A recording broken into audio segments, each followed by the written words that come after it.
अस्सलाम वालेकुम, आदाब। तमाम साथियों से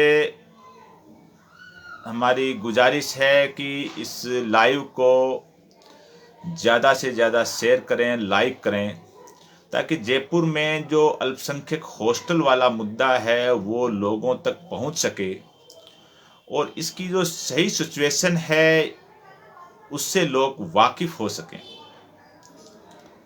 एक बड़ा मुद्दा है जो पिछले कई दिनों से गरमाया हुआ है,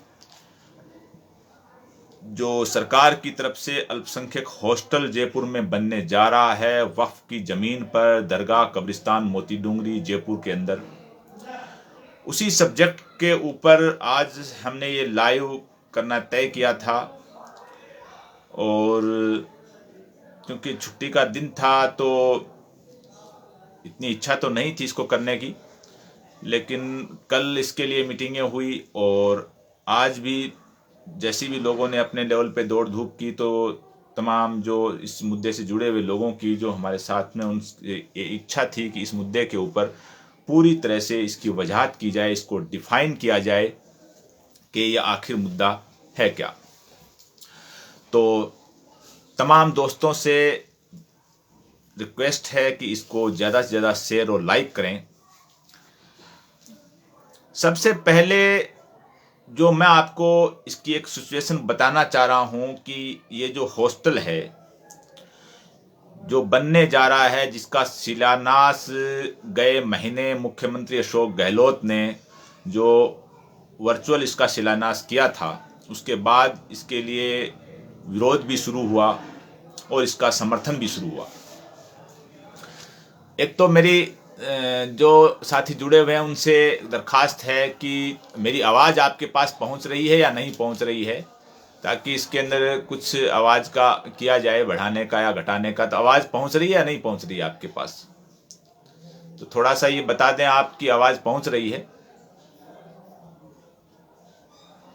तो ये जो मुद्दा है जयपुर के अंदर राजस्थान यूनिवर्सिटी के पास में, यानी यूनिवर्सिटी से मुश्किल से आधा पौन किलोमीटर दूर मोती डूंगरी सर्किल के पास में, मोती डूंगरी जो पहाड़ी है उसके बीच में एक दरगाह शरीफ है और उस दरगाह शरीफ के की ज़मीन है, उसी में मस्जिद भी है, उसी के अंदर ऑलरेडी हॉस्टल बना हुआ भी है, उसी के अंदर कुछ दुकानें हैं, कारखाने हैं, कब्रिस्तान है और ये करीब 7 बीघा ज़मीन है। 7 बीघा ज़मीन है मोती डूंगरी दरगाह की और इसके अंदर जो हॉस्टल पहले से बना हुआ है। ताज़ा जो विवाद हुआ है वो इसलिए हुआ है कि कब्रिस्तान की ज़मीन के अंदर हॉस्टल बनाया जाए या नहीं बनाया जाए, और सरकार है वो कब्रिस्तानों के अंदर एंट्री कर रही है, वक्फ जायदादों को हड़पने की कोशिश कर रही है। जो रूमर फैलाए जा रहे हैं वो अपनी जगह हैं। मैं आज इस चीज़ को पूरी तरह डिफाइन करना चाह रहा हूँ कि असल चीज़ है क्या। पहले तो मैं कल जयपुर में जो मीटिंग हुई है कल उनके बारे में बता देता हूँ आपको कि ये जो विरोध वगैरह हुआ वो अपनी जगह है। कल जयपुर में 2 मीटिंग हुई। एक मीटिंग राजस्थान मुस्लिम फोरम से जुड़ी हुई जो तंजीमें हैं, इदारे हैं, जो लोग हैं, उनकी एक मीटिंग हुई जयपुर के मुस्लिम मुसाफिर खाना में, जिसके अंदर शहर के जो जिम्मेदार लोग हैं वो उसमें तशरीफ़ लाए और उस मीटिंग के अंदर जो तय किया गया इस मुद्दे के ऊपर कि चूंकि ये जायदाद वक्फ की है और कब्रिस्तान है, लिहाजा यहाँ किसी हाल में हॉस्टल नहीं बनना चाहिए और सरकार को हॉस्टल बनाना है तो वो दूसरी ज़मीन अलाट करे और कहीं बनाए, इसके ऊपर नहीं बनाए। यानी सीधा सीधा मुस्लिम फोरम की मीटिंग में सरकार को कह दिया गया कि यहाँ हॉस्टल नहीं बनना चाहिए और ये वक्फ की ज़मीन है। ये मौक़िफ़ राजस्थान मुस्लिम फोरम के अंदर जो तंजीमें हैं, जो इदारे हैं, उनका कल रहा। दूसरी मीटिंग इसी सिलसिले में मुस्लिम प्रोग्रेसिव फेडरेशन की हुई, जो फेडरेशन का ऑफिस है 4 दरवाजा में, वहाँ पर उसकी मीटिंग हुई और उसके अंदर भी वो भी एक अम्ब्रेला तंजीम है मुस्लिम फोरम की तरह, उसमें भी मुस्लिम तंजीमें, इदारे और जो जिम्मेदार लोग हैं वो उससे जुड़े हुए हैं। उसने भी 4-5 घंटे की अपनी मीटिंग के बाद में इस मुद्दे के ऊपर जो अपनी राय दी, और उस फेडरेशन में हम भी शामिल हैं। उसने राय ये दी कि चूंकि ये मजहबी मामला है, वक्फ से जुड़ा हुआ है और विवाद हो ही चुका है, तो इसके अंदर कोई ऐसा रास्ता निकाला जाए जो इस चीज को जानने वाले हैं उनको इसके अंदर इन्वॉल्व किया जाए, ताकि कोई रास्ता निकले। मजहबी मामलों को जानते हैं, उनकी एक कमेटी बनाई जाए जिसमें हमारे बुजुर्ग मुफ्ती सत्तार साहब और मुफ्ती जाकिर नोमानी साहब और मिसबाही साहब, खालिद मिसबाही साहब फेडरेशन से भी जुड़े हुए हैं, इन 3 लोगों की एक कमेटी बनाई जाए जिसमें तीनों मुफ्ती हजरात उसमें शामिल हों और शरई एतबार से अपनी राय दें कि ये जो मामला है इसका हल। बीच में शायद आपके पास मेरी आवाज़ नहीं आ रही है क्योंकि जो नेटवर्क है वो डिस्कनेक्ट हो रहा है, ऐसा मुझे लग रहा है। तो जो मुस्लिम फेडरेशन ने 3 मुफ्ती कराम की जो कमेटी बनाने का सुझाव दिया है और ये शरई एतबार से अपनी राय दें कि यहाँ क्या किया जाए क्या नहीं किया जाए। इस कमेटी के साथ में मुस्लिम फेडरेशन ने ये भी कहा है कि जो शहर के जो 2 मुस्लिम विधायक हैं, किशन पॉल से अमीन कागजी साहब और आदर्श नगर से रफीक, ये लोग भी इसी कमेटी का एक पार्ट रहें या इसी कमेटी के साथ रहें और हुकूमत की तरफ से ये कि इस हॉस्टल के ऊपर, ये जो हॉस्टल जो बन रहा है, ये जमीन सरकार है वो न हड़प रही है न सरकार इस पे कोई कब्जा कर रही है। ये नेटवर्क कट रहा है बीच में। तो ये जमीन है जो 7 बीघा जमीन है और वक्फ बोर्ड की ही जमीन है। हॉस्टल बनने के बाद भी जमीन मैं ये जो मेरी आज का जो लाइव कर रहा हूं, इसमें जो बात कह रहा हूं वो न मुस्लिम फेडरेशन की तरफ से कर रहा हूं, न किसी और इदारे और तंजीम की तरफ से कह रहा हूं। मैं ये बात सिर्फ इकरा पत्रिका की हैसियत से सिर्फ मेरी बात बता रहा हूं कि ये इसकी सिचुएशन क्या है। तो ये न तो इसके ऊपर सरकार कोई कब्जा कर रही है, वक्फ बोर्ड की जमीन है, वक्फ बोर्ड के पास ही रहेगी और सरकार का जो माइनॉरिटी अफेयर्स है वो इसके ऊपर सरकार का पैसा लगा करके हॉस्टल डेवलप करेगा और उस हॉस्टल का संचालन करेगा, लेकिन प्रॉपर्टी है वो वक्फ बोर्ड की ही रहेगी। एक चीज तो ये मैंने वक्फ के जिम्मेदारान से, माइनॉरिटी अफेयर्स के जो अफसर हैं उनसे सबसे बातें की हैं, और तो ये जमीन है वक्फ बोर्ड की रहेगी और इसमें जो हॉस्टल बन रहा है उस हॉस्टल को बनाना, उसका संचालन करना है ये माइनॉरिटी जो अफेयर्स का डिपार्टमेंट है, अल्पसंख्यक मामलात विभाग, वो करेगा। दूसरी चीज ये है कि ये जो जमीन जिस पे हॉस्टल बनने जा रहा है, ये जमीन है वो 80 × 120 गज की जमीन है। 120 गज की लंबाई और 80 गज चौड़ी ये जमीन है इस 7 बीघा के अंदर से। तीसरी चीज ये है कि जिस जगह ये जो बन रहा है हॉस्टल, जिसकी स्वीकृति दी है,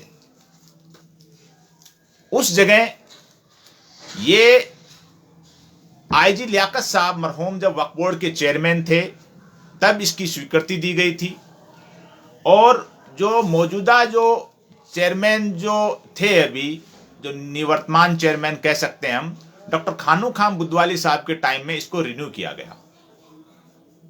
स्वीकृति आईजी साहब के टाइम मिली थी। और सबसे बड़ी बात है कि आईजी लियाकत साहब के टाइम टोटल 11 जो मेंबर थे वक्फ बोर्ड के, उस टाइम 11 हुआ करते थे, उनमें से किसी ने भी इसका विरोध नहीं किया था और सब मेंबरों की सहमति से ये जमीन हॉस्टल के लिए तय की थी। उसके बाद में डॉक्टर खानू खान बुदवाली साहब के टाइम में जो 9 मेंबर जब हो गए वक्फ बोर्ड के, तो 9 मेंबरों ने सबने सहमति से इसको हॉस्टल बनाने की परमिशन दी थी। अब इस हॉस्टल के जो ये हॉस्टल बन रहा है, बनेगा नहीं बनेगा ये अलग प्रश्न है। सबसे बड़ी चीज ये है कि जो एक चीज जो कही जा रही है, ये बात अपनी जगह बिल्कुल सही है कि वाकिफ की मंशा के खिलाफ कुछ हो नहीं सकता। यानी जो चीज कब्रिस्तान के लिए है उसमें कब्रिस्तान रहेगा, जो मस्जिद के लिए है वो मस्जिद में रहेगा, जो मदरसे के लिए वो मदरसा रहेगा। यानी वाकिफ की जो वक्फ करने वाले की जो मंशा है उसको बदल नहीं सकते। लेकिन ये जो जमीन है, ये जमीन जिसके अंदर दरगाह शरीफ है, जिसके अंदर मस्जिद है, जिसमें कुछ कारखाने दुकानें वगैरह हैं, जिसके अंदर कब्रिस्तान है, कुछ जगह खाली पड़ी है, इसके अलावा इसमें 8-10 कमरे हैं जो हॉस्टल के बने हुए हैं पहले से। यानी ये चीज पहले से यहां एक हॉस्टल बना हुआ है और उस हॉस्टल को बने हुए करीब 40-45 साल हो गए। जो लोग मेरा लाइव देख रहे हैं या उनको नहीं मालूम है तो मैं बता देता हूं कि इसके अंदर 8-10 कमरे पहले से बने हुए हैं जहां हॉस्टल चल रहा है 40-45 साल से। और काफी लोग जो यहां पढ़ करके निकले हुए हैं और बड़े बड़े अफसर बने हैं। इस हॉस्टल में जो पढ़ करके जाने वाले जो अफसरों के मैं कुछ के नाम बताता हूं आपको।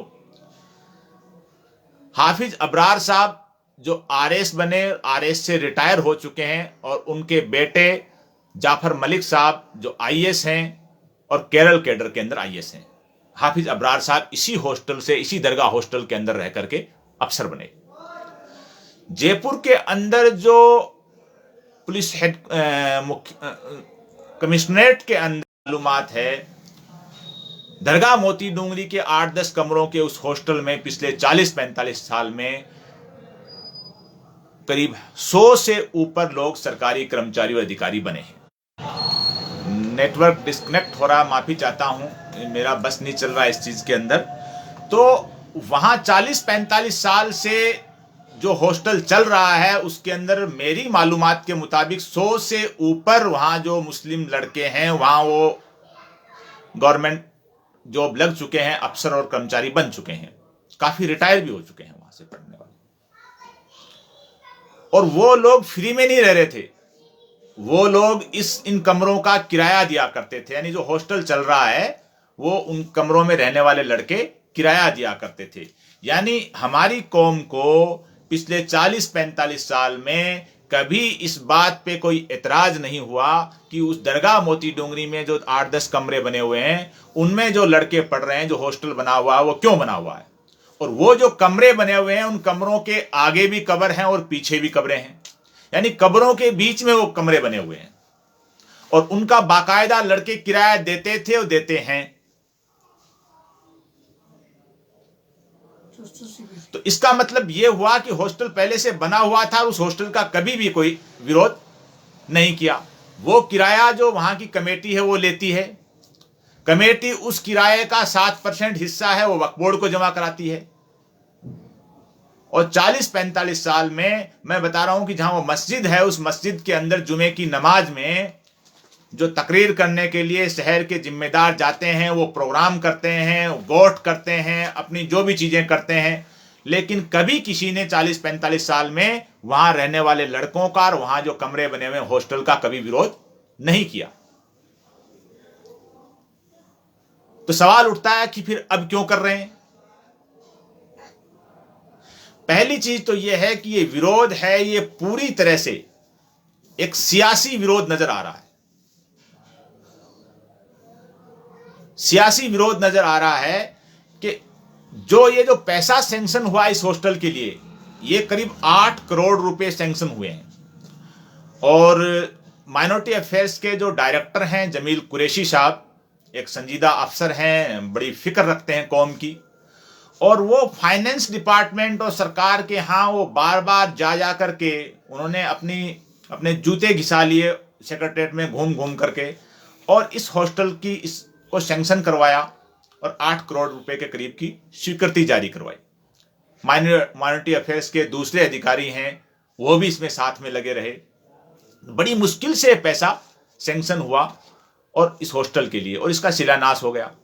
तो पहले से हॉस्टल है उसका 40-45 साल में कभी विरोध नहीं हुआ। अब अचानक जब इसी जगह अगर हॉस्टल बन रहा है तो उसका विरोध हो रहा है।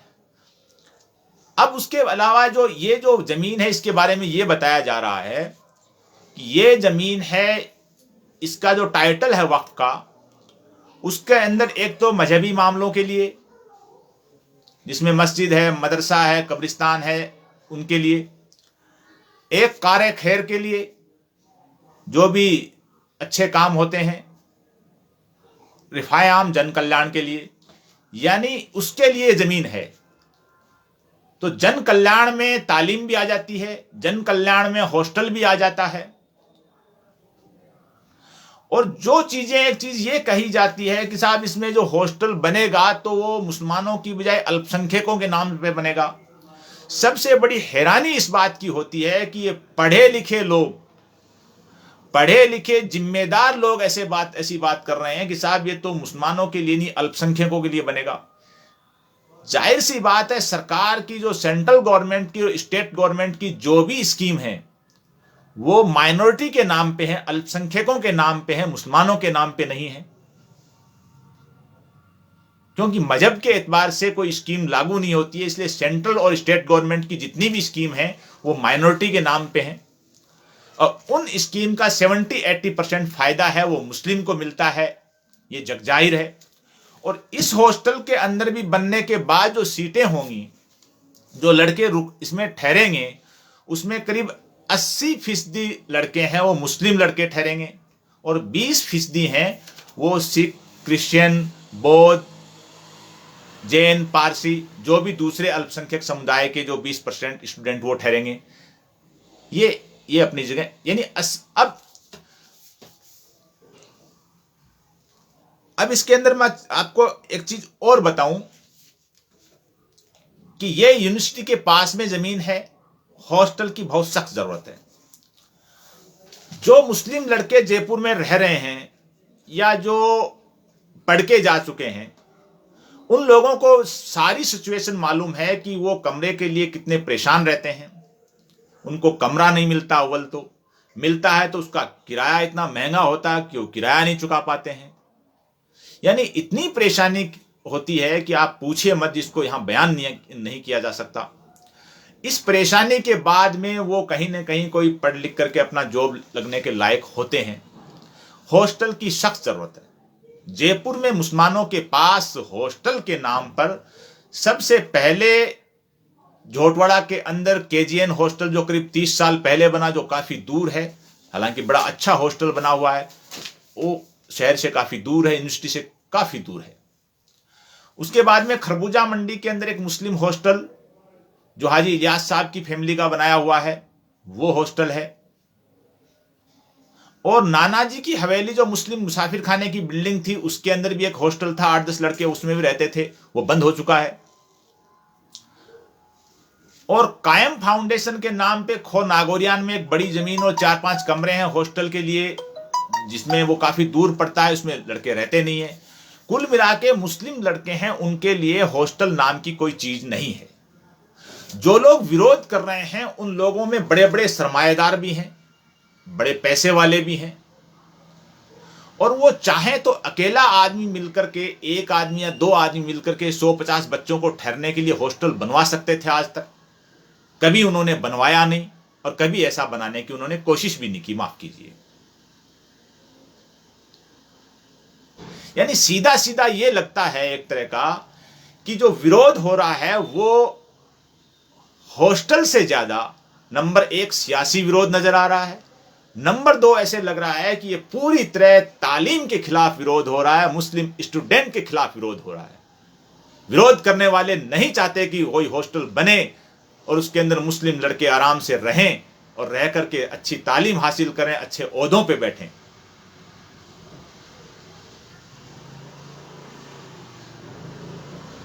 और अगर विरोध करने वाले इतना ही विरोध कर रहे हैं तो बड़े बड़े पैसे वाले हैं, वो बैठ करके कहीं जमीन का टुकड़ा लें, लेके बेहतरीन हॉस्टल बना के दिखाएं, जो उन्होंने आज तक नहीं बनाया है।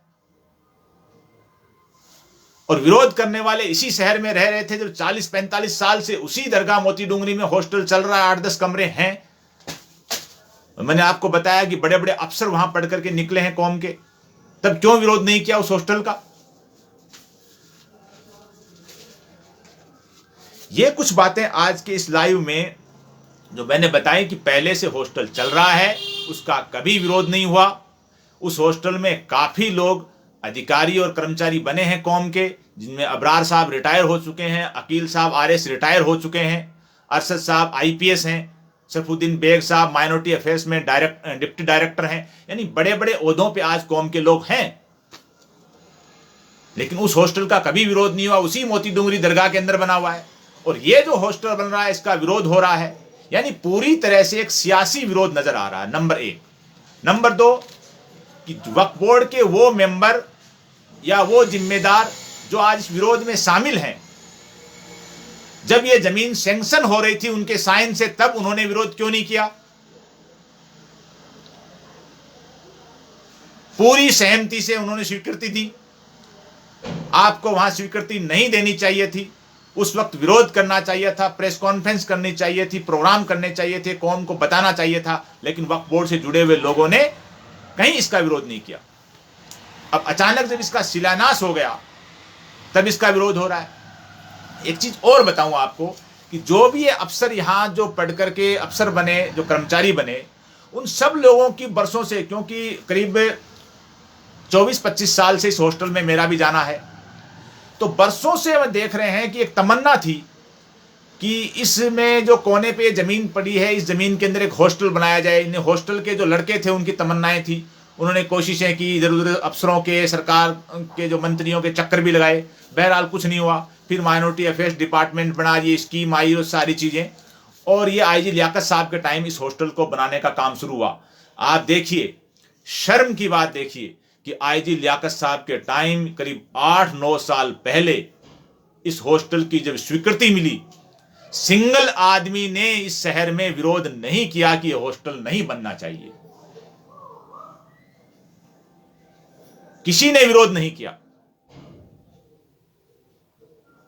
और जब खानू खान जी ने वक्फ बोर्ड चेयरमैन के नाते पूरे बोर्ड ने इसको रिन्यू किया तो किसी ने विरोध नहीं किया। अब शिलान्यास होने के बाद में विरोध हो रहा है, तो नंबर एक पूरी तरह से एक सियासी विरोध नजर आ रहा है। नंबर दो, ऐसा लग रहा है कि जो विरोध करने वाले हैं वो जो 40-45 साल से हॉस्टल बना हुआ उसको विरोध नहीं कर रहे हैं, वहां ही बना हुआ है, उसका किराया दे रहे हैं लड़के, और ये एक सरकार अपना पैसा खर्च करके जो हॉस्टल बना रही है उसका विरोध कर रहे हैं।